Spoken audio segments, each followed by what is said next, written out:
Alright, so the question was asked, I mean, it's a beautiful night out here. Nice and dark, a little bit of light, and a lot of different planets out there glowing.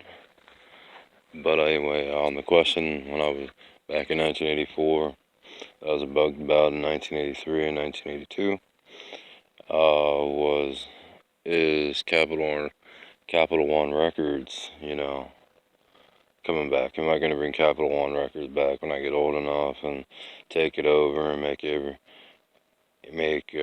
music great again, blah blah blah blah.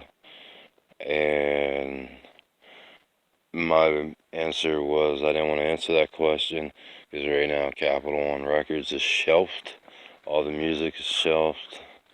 All the music has stuff on it to keep people from tampering with it, as well as protected.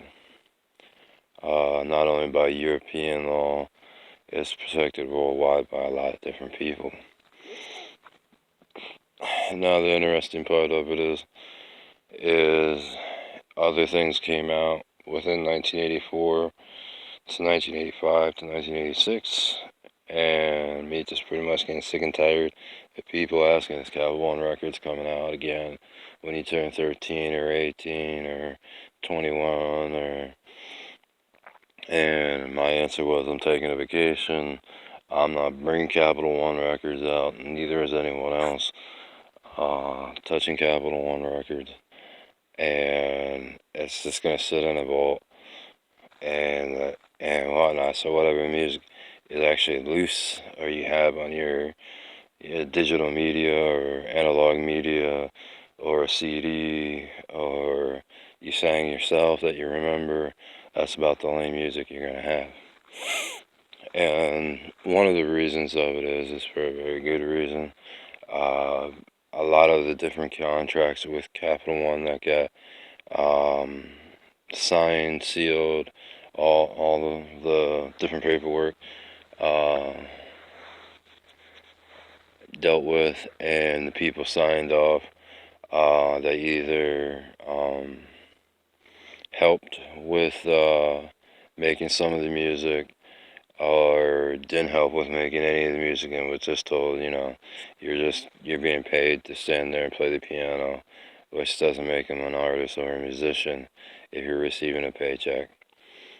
And a lot of people are like, well, how do you figure that is?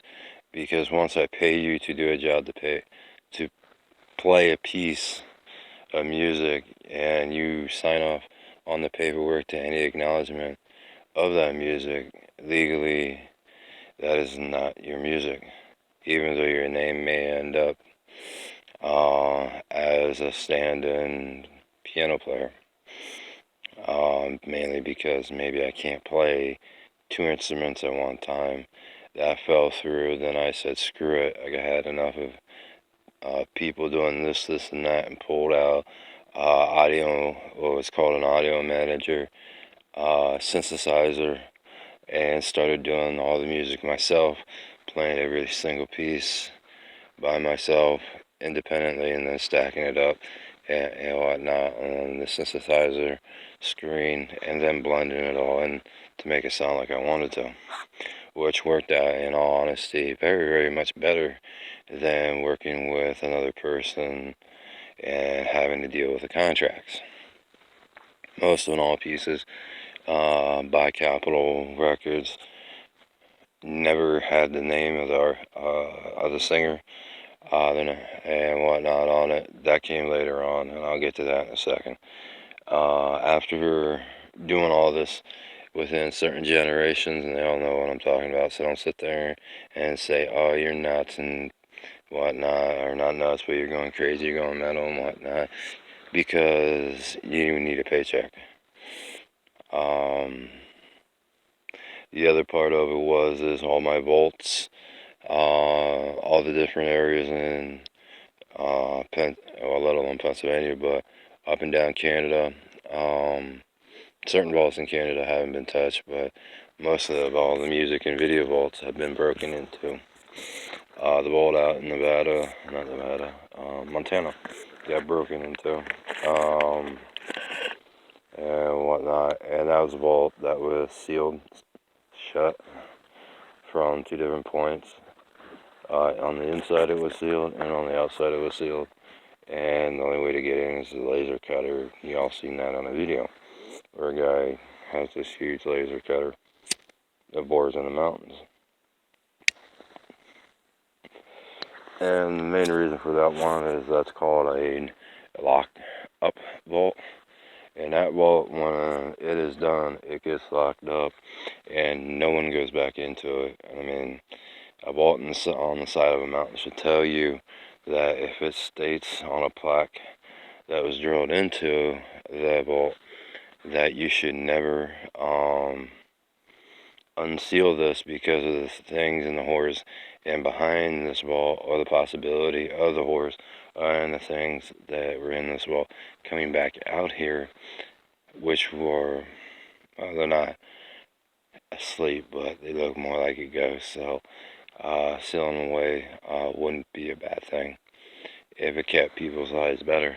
A lot of different mistakes made by people that they didn't want to see no more.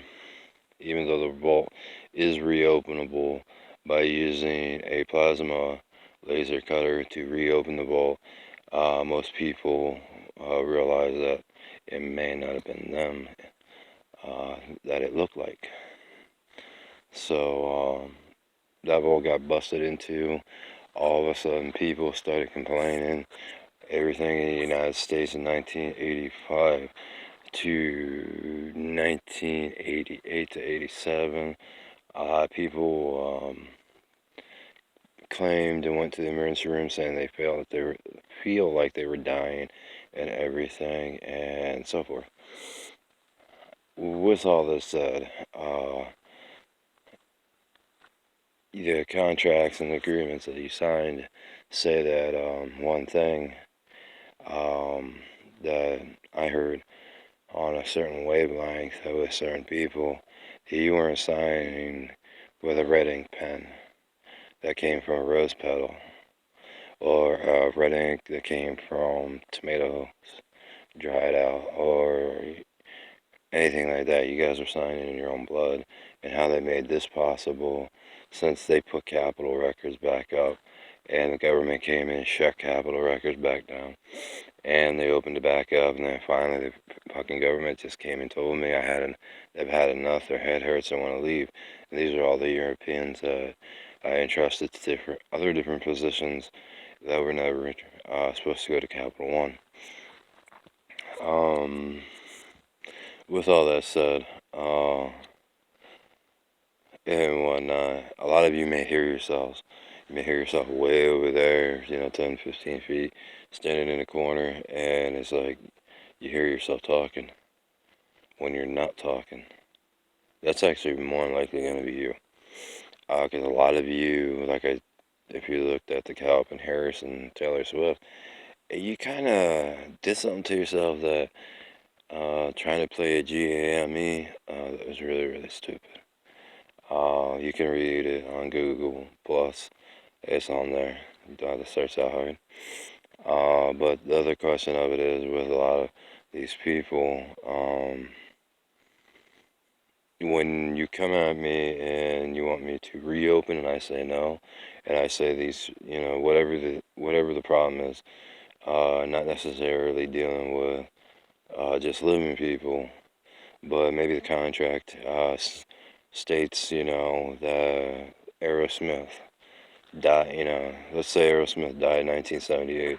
After Aerosmith died, Aerosmith came with by example, I'm not saying this is true, but maybe Aerosmith wanted a break. He didn't want anyone listening to the music he sung and whatnot, in which I normally, in all honesty, you hear my music for X amount of years, and then you'll get 5 years and no music, and you'll be told in Europe to learn an instrument, or learn how to play jazz, or learn how to do this.